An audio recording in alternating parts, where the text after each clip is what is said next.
కార్యములు చేసే దేవా, అద్భుతములు చేసే దేవా నీకు వందనాలయ్యా. నీవు తప్ప మాకెవరున్నారయ్యా? ఇప్పటి వరకు ఎన్నో అంశాల నిమిత్తం నీ పాదాలు పట్టుకొని, అయ్యా కొద్ది నిమిషాలు నీ వాక్యాన్ని వినడానికి మేము సిద్ధపడుచుండగా, మాతో మీరు మాట్లాడండి. నువ్వు మాట్లాడితే మేము బ్రతుకుతామయ్యా. నీ మాట కొరకై ఎదురు చూస్తున్నామయ్యా. మీరే మాతో మాట్లాడండి ప్రభువా. అయ్యా, మీరు మమ్మల్ని దర్శించి మాతో మాట్లాడి ప్రభువా, మా జీవితాలను మీరు వెలిగించి, మీరు కృప చూపించి, మీరు బలపరిచి, మీ శక్తితో నింపండి. యేసు శక్తి కలిగిన నామంలో అడిగి వేడుకొని నాము తండ్రి. ఆమేన్. ఆమేన్. దేవునికి స్తోత్రాలు. ఈ వర్తమానాన్ని ఆలకిస్తున్న మీ అందరికీ కూడా ప్రభువైన యేసుక్రీస్తు నామంలో నా హృదయపూర్వకమైన వందనాలు. దేవుడు మిమ్మల్ని దీవించి ఆశీర్వదించును గాక. దేవుని వాక్యాన్ని ఆలకిస్తున్న వారలారా, సమస్యల సుడిగుండములో, బాధల బందీలో, కష్టాల కన్నీటి బాటలలో, జీవిత బాట ఎటు వెళ్తుందో అర్థం కాని, అసలు ఎందుకు బ్రతుకుతున్నానో అర్థం కాక, అసలు నా జీవితం యొక్క పరమార్థం ఏమిటి అనేటువంటిది తెలియక, ఎందుకు నాకే ఎప్పుడు ఈ సమస్యలు, ఎందుకు నాకే ఎప్పుడు ఈ బాధలు, ఎప్పుడు నాకే ఎందుకుంటాయి? ఎన్నో వాక్యాలు వింటున్నంత సేపు బలపడుతున్నావు కానీ, సమస్యలు, ఆ బాధలు, ఆ నిందలు, అవమానాలు, నీ జీవితంలో అనుభవిస్తున్నటువంటి ఆ యొక్క పరిస్థితిని బట్టి ఏకాంతముగా ఒక ఒంటరి వ్యక్తిగా ఎటు వెళ్ళాలో ఏం చేయాలో అర్థం కాని, ఏదో వింటున్నామంతే తప్ప నిజమైన ఆదరణ లేనటువంటి బాధల బందీలో ఉన్న నీతో కొన్ని మాటలు పరిశుద్ధాత్మ దేవుడు చెప్పమని, చూపించమన్న కొన్ని మాటలు మీతో మాట్లాడతాను. నిశ్చయముగా నేడు శ్రమ అనుభవిస్తున్న నీవు, నేడు ఒంటరితనాన్ని అనుభవిస్తున్న నీవు, నేడు బాధల బందీలో అందరూ ఉన్న ఒంటరైన నీవు, ఒక రోజున నా దేవుడు నిన్ను సాక్షిగా నిలబెట్టి ఎందరికో ఒక మాదిరిగా, మార్గదర్శిగా దేవుడు నిన్ను నిలబెట్టునుగాక. ఆమేన్. ఈరోజు నీ పరిస్థితి ఎట్లున్నా, ఒకరోజు నా దేవుడు పరిస్థితిని తారుమారు చేశాడనేటువంటి ఒక సాక్ష్యాన్ని నీవు చెప్పి దేవుని నామాన్ని మహిమపరుస్తావన్నది వాస్తవం, నిజం. మన భక్తి జీవితం అనేటువంటిది పాల మీద పొంగులాగా ఉండకూడదు. అంటే సుఖం వచ్చినప్పుడు నా దేవుడు గొప్పోడు, నా దేవుడు ఆశ్చర్యకరుడని, పాలు గనక ఎలా పొంగిపోతే అలా పైకి పొంగినట్టు ఏదో బాగా భక్తి జీవితంలో పొంగిపోయి, చిన్న సమస్య వచ్చిన వెంటనే పాలు విరిగిపోయిన పాలు ఎలా అయితే అలానే ఉంటాయో, భక్తి జీవితంలో ముందుకెళ్ళనీయకుండా ఎంత ప్రార్థన చేసినా ఏ కష్టాలు తీరుతున్నాయి, ఎంత వాక్యం విన్నా ఏం కష్టాలు పోతున్నాయి, అప్పుడు ఇప్పుడు ఒకేలా ఉంటుంది కదా అని ఒక అవిశ్వాస భావనతో అలా భక్తి తగ్గటం అలా ఉండకూడదండి. మన భక్తి అమావాస్య అయినా, పున్నమైన, కష్టమైన, నష్టమైన, లాభమైన, ఏదైనా భక్తి ఒకేలా ఉండటం మనం నేర్చుకోవాలండి. భక్తి జీవితం ఒకేలా ఉండాలి. ఈ పూట మీతో చెప్పాలనుకుంటున్నటువంటి మాటలు ఏంటంటే, బాగా సమస్యలు ఎక్కువైనప్పుడు, బాగా బాధలు ఎక్కువైనప్పుడు, బాగా ఇబ్బందులు ఎక్కువైనప్పుడు, నీవు నేర్చుకోవాల్సినవి, గుర్తుపెట్టుకోవాల్సిన విషయాలు ఒక 2, 3 మీతో చెప్పి ముగిస్తాను. ఈరోజు నీ జీవితంలో కూడా సమస్యలు బాగా ఎక్కువైపోతున్నాయా? తలదీసి పక్కన పెట్టాలన్నంత ఆలోచనలా? మానసికంగా చాలా కృంగిపోతున్నావా? అయితే నువ్వు నేను గుర్తుపెట్టుకోవాల్సినటువంటి కొన్ని మాటలు మీతో పంచుకుంటాను. మీకెప్పుడు సమస్యలున్నాయి గుర్తుపెట్టుకోండి. నా దేవుడు నిశ్చయముగా ఈరోజు బాధపడుతున్న నీవు ఒకరోజు సాక్షిగా నిలబెడతాడు. చదవండి దేవుని వాక్యంలో. బాగా మీరు సమస్యలో ఉన్నారంటే నేను ఎప్పుడు చూపించే మాటే కంటత వాక్యంలాగా ఎప్పుడు మీరు గుర్తుపెట్టుకోవాల్సిన మాట 119:75. ఎప్పుడు ఎక్కువ సార్లు చూపించిన మాట మీరు ఎప్పుడు గుర్తుపెట్టుకోండి. నీకు శ్రమ వచ్చినప్పుడల్లా నువ్వు ఇది గుర్తుపెట్టుకోవాలి. శ్రమ వచ్చినప్పుడు చదవండి. యెహోవా, యెహోవా, నీ తీర్పులు న్యాయమైనవనియు నీ తీర్పులు న్యాయమైనవనియు విశ్వాసత గలవాడవై విశ్వాస్యత గలవాడవై నీవు నన్ను శ్రమపరచితివనియు నీవు నన్ను శ్రమపరిచితివనియు నేను ఎరుగుదును. నేను ఎరుగుదును. భక్తుడు అంటాడు, నేను ఒక విషయం ఎరుగున్నా, నాకు ఇన్ని సమస్యలున్నా, ఇన్ని బాధలున్నా, నేను ఒక విషయం అయితే తెలుసుకొని ఉంటాం వేరు, ఎరుగుంటాం వేరు. ఎరుగుండటం అంటే దాని మీద పూర్తి అవగాహన కలిగి ఉంటాం. ఈయన పూర్తి అవగాహన కలిగి ఉన్నాడంట. దేని మీద? దేని మీద? విశ్వాస్యత గలవాడవై నీవు నన్ను శ్రమపరిచావు అంటే, దేవా నాకెందుకు వస్తున్నాయి ఈ శ్రమలు, నాకెందుకు వస్తున్నాయి ఇబ్బందులు, నాకెందుకు వస్తున్నాయి అవమానాలు, నాకెందుకు వస్తున్నాయి? నాకు అర్థమైంది ఏంటంటే, నా మీద నీకు నమ్మకం ఉంది కాబట్టే నాకే నువ్వు అనుమతించావు. నా మీద నీకు విశ్వాసం ఉంది కాబట్టి. అమ్మ, దేవుని మీద మనకు విశ్వాసం మనందరికీ తెలుసు, కానీ మన మీద దేవునికి ఒక నమ్మకం ఉంది. ఏంటో తెలుసా? నా బిడ్డ ఎన్ని శ్రమలైనా నన్ను విడిచిపెట్టడు. నా బిడ్డకి ఈ అనుభవిస్తున్న శ్రమ వెనుక కారణం ఒక పరీక్ష. ఈ అనుభవిస్తున్న శ్రమ వెనుక కారణం సరిచేయాలనుకుంటున్నా, కొన్ని నేర్పించాలనుకుంటున్నా, కొన్ని నా బిడ్డకి అలవాటు చేయాలనుకుంటున్నా. ఎందుకంటే ఆ శ్రమ లేకపోతే సింహాసనం లేదు, ఆ పరీక్ష లేకపోతే నా బిడ్డకి ఘనత లేదు. నా బిడ్డ ఘనత పొందాలంటే, సింహాసనం ఎక్కాలంటే, ఉన్నత అనుభవాల్లోకి వెళ్ళాలంటే, లోకంతో ఎలా ఉండాలో నేర్చుకోవాలంటే ఈ శ్రమ అవసరం అని చెప్పి ఎవరికి అనుమతిస్తాడో అందరికి దేవుడు శ్రమలు పెట్టాడండి. కొంతమంది కొని తెచ్చుకుంటారు, కానీ ఏది కొని తెచ్చుకోకుండా నీ జీవితంలో నీ తప్పు లేకుండా అవంతటా వస్తున్నాయంటే దేవుడు అనుమతిస్తుంది. ఎందుకో తెలుసా? నా బిడ్డ ఎన్ని శ్రమలు వచ్చినా కదలడని ఆయనకు తెలుసు. నా బిడ్డ ఎన్ని శ్రమలు వచ్చినా మెదలడని ఆయనకు తెలుసు. నా బిడ్డకి ఎన్ని ఇబ్బందులు వచ్చినా నా బిడ్డ కదలడు, మెదలడని ఆయనకు తెలుసు. కాబట్టే నీ జీవితంలో ఆయన శ్రమలకు అనుమతించాడు. ఈరోజు దేవునికి నీ మీద నమ్మకం ఉంది, నువ్వేం భయపడొద్దు. నీకు ఎక్కువ శ్రమలు వచ్చి నువ్వు ఒకటనుకో, ప్రభువా నా మీద నమ్మకం ఉండి నువ్వు నాకు శ్రమ అనుమతించావు. అమ్మ, మనం నిజంగా ఆ శ్రమ ద్వారా పాపంలో పడతాం అనుకుంటే, ఆ శ్రమ ద్వారా దేవునికి దూరం అయిపోతాం అనుకుంటే, ఆ కష్టం ద్వారా ప్రభువుకి చాలా దూరం అయిపోతాం అనుకుంటే దేవుడు అనుమతించాడు. ఎందుకంటే ఆయన పిల్లల్ని ఆయన దూరం చేసుకోడు కదా. ఇప్పుడు నీకెందుకు ఇచ్చాడు? ఎంత శ్రమైనా నువ్వు ఆయన్ని పట్టుకొని ఉంటావని ఆయనకు తెలుసు. ఎన్ని ఇబ్బందులైనా నీవు ఆయన పాదములు వదలవని ఆయనకు తెలుసు. ఎంత కష్టమైనా, ఎంత కన్నీటి పరిస్థితి అయినా నీవు దేవుని శరణు వేడుకుంటావని ఆయనకు తెలుసు. కాబట్టి నీ జీవితంలో అనుమతించాడు. నీ మీద నమ్మకం ఉంది కాబట్టి దేవుడు నీకు అనుమతించాడు. నీ ఒకటి గుర్తుపెట్టుకో, ప్రభు నా మీద నమ్మకం ఉంది కాబట్టి నువ్వు నాకు శ్రమ అనుభవించావు. నన్ను నువ్వు నమ్మినందుకు నేను ఖచ్చితంగా నిలబడతాను, పోరాడతాను, విజయం సాధించి చూపిస్తాను. నేను నీ కొరకు సాక్షిగా నిలబడతానని. శ్రమ అయినా, బాధ అయినా, ఇబ్బందులైనా, ఎలాంటి పరిస్థితి అయినా నీవు శ్రమలో నిలబడు. ఎందుకంటే శ్రమ వచ్చింది నిన్ను కాల్చడానికి కాదు. అంటే ఇది ఒక్క మాటలో చెప్పాలంటే, నిన్ను కాలుస్తుంది. ఒకవేళ అగ్ని వంటి శ్రమలు నేను ఎందుకు కాలుస్తున్నాయో తెలుసా? ఒక రకమైన కాల్చడానికి కాదు. ఒక రకంగా ఎందుకు కాలుస్తాయి అంటే బూడిద చేయడానికి. కానీ ఈ శ్రమలు నిన్ను ఎందుకు కాలుస్తున్నాయో తెలుసా? నిన్ను బూడిద చేయడానికి కాదు, నిన్ను పదును చేయడానికి ఈ శ్రమలు దేవుడు నీకు ఇచ్చాడు. అమ్మ, గుర్తుపెట్టుకో, ఎందుకు నాకే ముళ్ళు, నాకెందుకు ఈ శ్రమ అంటే, అది నిన్ను పదును చేయడానికి, నిన్ను కాల్చి బూడిద చేయడానికి కాదు, నిన్ను పదును చేయడానికే ఆయన అగ్ని వంటి శ్రమలు దేవుడు కోరుకున్న రూపం కోసం నీకు అనుమతించాడు. నీ మీద నమ్మకం ఉంది, భయపడద్దు, ధైర్యంగా ఉండు. దేవుని బట్టి ధైర్యం తెచ్చుకో, కలవరపడిపోవద్దు, కృంగిపోవద్దు. నువ్వు నా మీద నమ్మకం ఉంది కాబట్టి నాకు శ్రమ అనుమతించావయ్యా.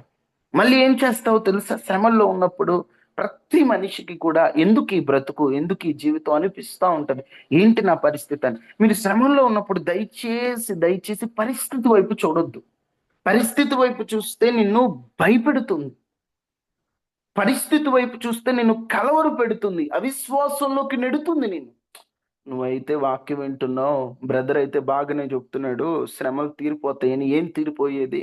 అప్పు ఏమైంత ఉంది? ఏం తీరిపోయేది? మీ ఆయన మారేడట్లేడు, ఏం తీరిపోయేది? మీ అత్త ఎట్లా ఉంది? ఏం తీరిపోయేది? నీ పిల్లలు దారి తప్పుతున్నారు, వాళ్ళెట్ట బాగుపడతారని లోపల ఒక అవిశ్వాసం నీ మనసులో అలా పట్టి పిడుస్తున్నప్పుడు ఒక్కసారి పరిస్థితి వైపు చూసి ఇప్పుడు బిడ్డల వైపు చూసాం అనుకోము, ఈ బిడ్డలు మారరు, దేవుని వాక్యం ఏమో మారుతారని చెప్తున్నారు, ఏమోలే అనిపిస్తుంది. భర్త వైపు చూస్తాము, ఈయన ఇంత రోజు రోజుకి ఇంకా మూర్ఖంగా మారుతున్నాడు, ఈయనేంటి మారేది అనిపిస్తుంది. కానీ నేను అంటాను, పరిస్థితి వైపు చూడొద్దు, ప్రభు వైపు చూడు, ప్రభు కార్యాల వైపు చూడు. పరిస్థితి వైపు చూసావనుకోండి, కృంగిపోతావు కృంగిపోతావు కృంగిపోతావు. అమ్మ, ఎప్పుడు కూడా పరిస్థితి వైపు చూస్తూ ఉండదు. నా దేవుడు నన్ను నమ్మి నాకు శ్రమ అప్పగించాడు, నా దేవుని వైపు నేను చూస్తాను. పదే పదే కష్టాలు గుర్తు తెచ్చుకొని ఏడవకూడదమ్మా, మనం ఏడవకూడదు. యెహోషువ గ్రంథము 10వ అధ్యాయం 24, 25, 26 చదవండి ఒకసారి.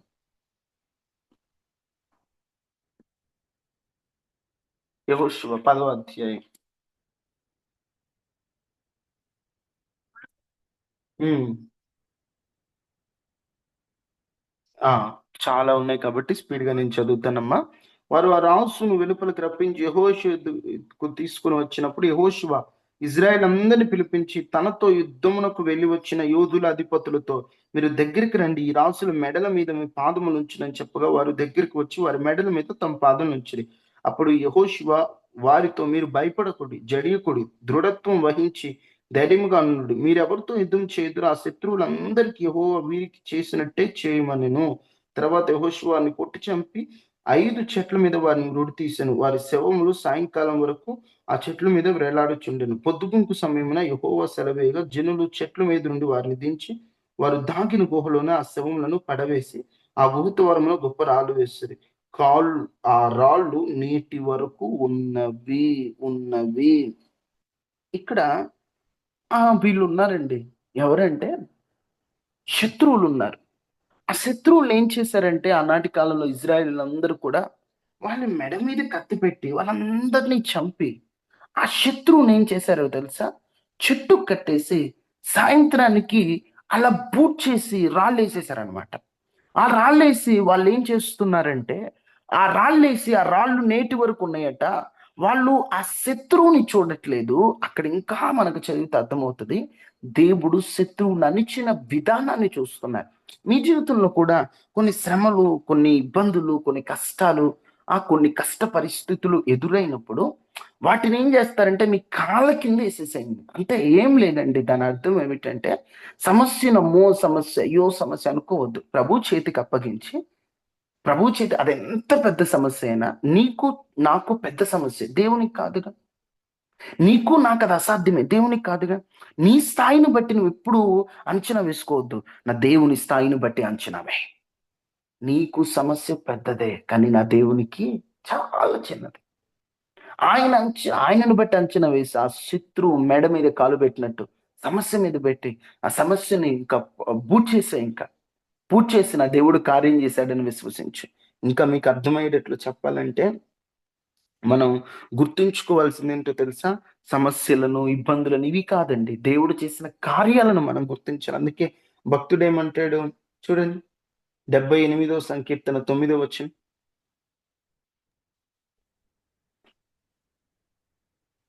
78:9. విండ్లను పట్టుకొని యుద్ధ సన్నదులైన ఎఫ్రాయిము సంతతి వారు యుద్ధ కాలమును వెనుకకు తిరిగిరి. ఆయన క్రియలను 11, ఆయన క్రియలను, ఆయన వారికి చూపిన ఆశ్చర్య క్రియలను మరచిపోయిరి. 9వ వచనం, విండును పట్టుకొని యుద్ధ సన్నద్ధులైన ఎఫ్రాయిం సంతతి వారు యుద్ధ కాలమున వెనుకకు తిరిగిరి. అమ్మా, వారి చేతిలో ఆయుధాలు ఉన్నాయి. వాస్తవంగా అక్కడ రాయబడి ఉంటది, విండ్లను పట్టుకొని యుద్ధ సన్నద్ధులైన ఎఫ్రాయిం సంతతి వారు యుద్ధ కాలంలో వెనక్కి తిరిగారట. యుద్ధం చేయలేను, యుద్ధానికి వెళ్ళారండి, యుద్ధం చేయలేనని చెప్పేసి వెనక్కి తిరిగారంట. ఎందుకు తిరిగారు?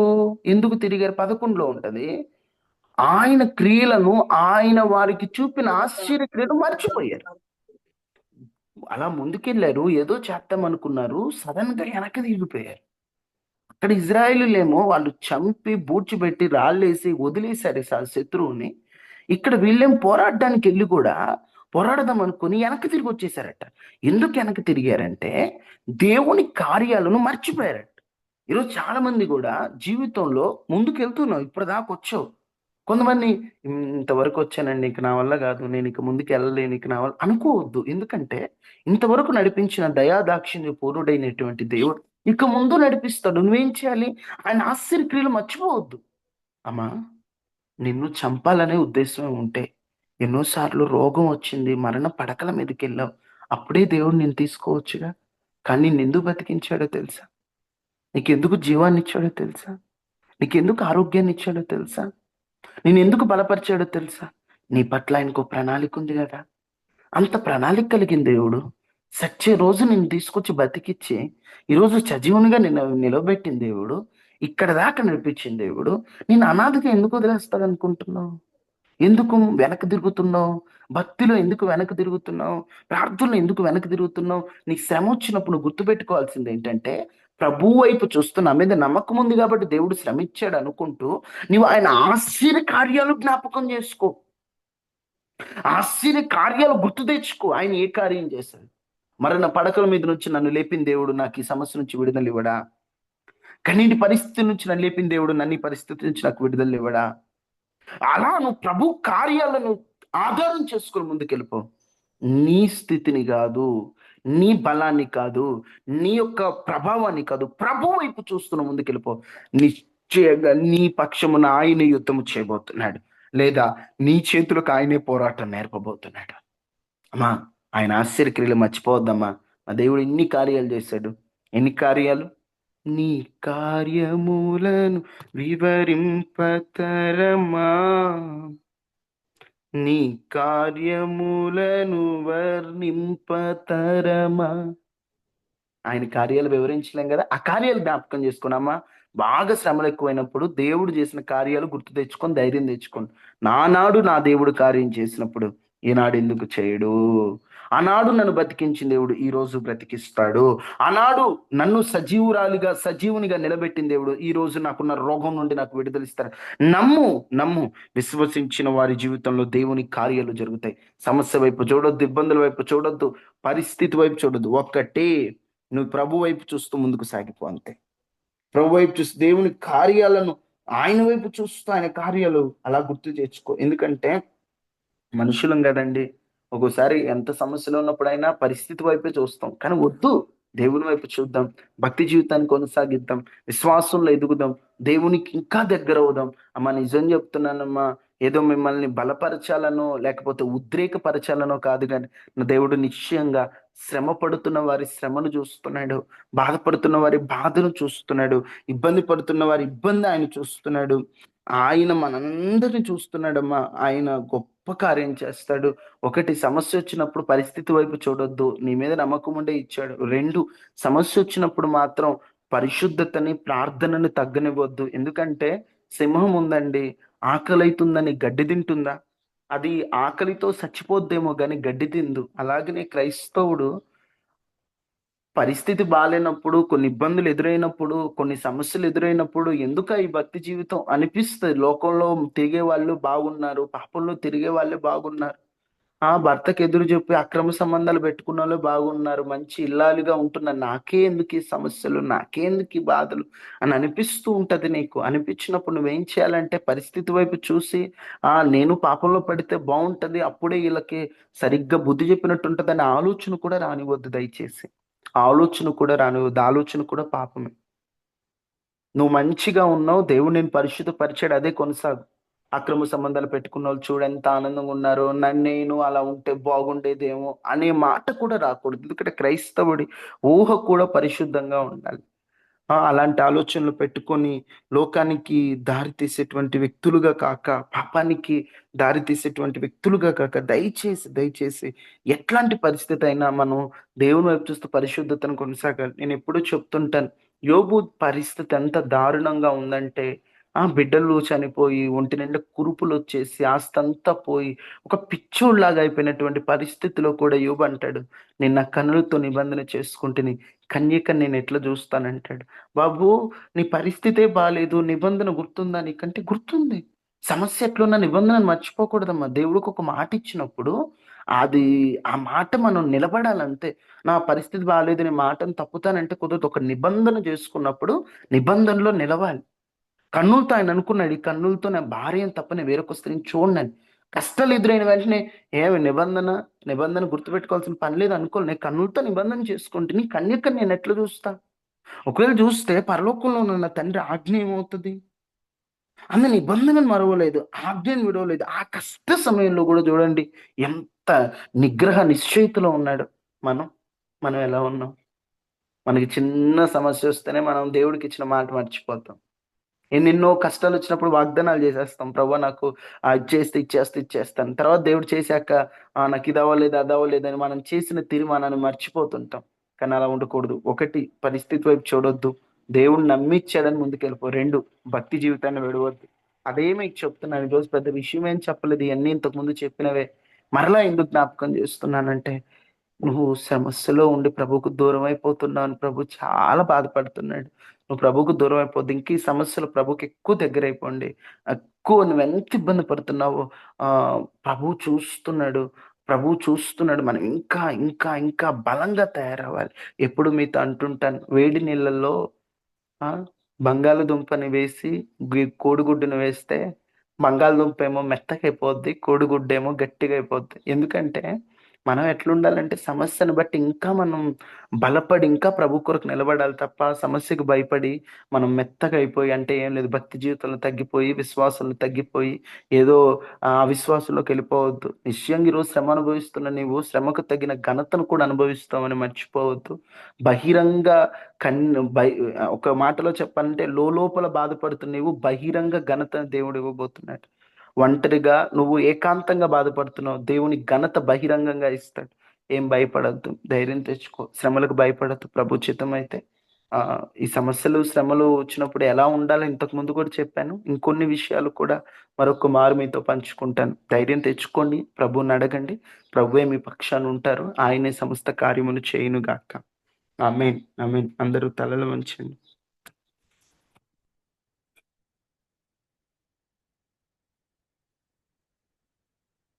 మహాపరిశుద్ధుడా, మహోన్నతుడా, మా జీవితంలో ఎదురవుతున్నటువంటి సమస్యలను బట్టి, శ్రమలను బట్టి మేము అవిశ్వాసపడే వ్యక్తులుగా, అయ్యా నీకు దూరం అయ్యే వ్యక్తులుగా ఉండకూడదయ్యా.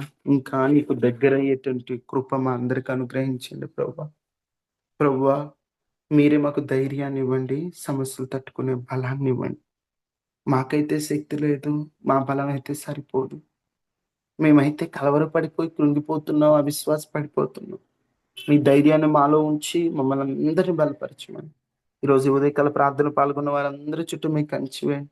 వైరస్లు, అనారోగ్యాలు, ప్రమాదాల నుండి తప్పించి నీ బిడ్డలకు క్షేమాన్ని ఇచ్చి, నీ బిడ్డల ప్రభువా తండ్రి మీరే కాపాడి కనికరించి కార్యం చేయమని ప్రభువా, నీ బిడ్డల పక్షాన మీరుండి అద్భుతాన్ని చేయమని, అనారోగ్యంతో ఉన్న వారికి స్వస్థత ఇవ్వండి, ఆర్థిక సమస్యలు కొట్టివేయండి, కన్నీటి పరిస్థితులు చూసి నీ బిడ్డలు కన్నీటిని తుడవండి అయ్యా. మారు మనసు అందరికి ఇవ్వండి, పరిశుద్ధతనివ్వండి, రక్షణ లేని వారికి రక్షణ ఇవ్వండి, ఆరోగ్యాన్ని ఇవ్వండి. మా అందరి ప్రయాణాల్లో పనిపాటలో తోడుగా ఉండి మీకు కంచి వేసి వైరస్లు అన్నిటిని తప్పించి క్షేమాన్ని ఉంది ఈ రోజంతా మాకు తోడుగా ఉండమని యేసు నామంలో అడిగి వేడుకుంటున్నాము తండ్రి. ఆమేన్. తండ్రి అయిన దేవుని ప్రేమ, కుమారుడైన యేసుక్రీస్తు వారి కృప, పరిశుద్ధాత్మ నిండి సహవాసం మనకి మన కుటుంబాలకి ఎల్లప్పుడూ ప్రభు కృప తోడే ఇంటును గాక. ఆమేన్. అందరికీ వందనాలమ్మా. వందనాలయ్యా, అందరికీ వందనాలు. హ్యాపీ జర్నీ అయ్యా. థ్యాంక్ యూ అమ్మా. వందనాలమ్మ పెద్దోడా. వందనాలు ఆంటీ.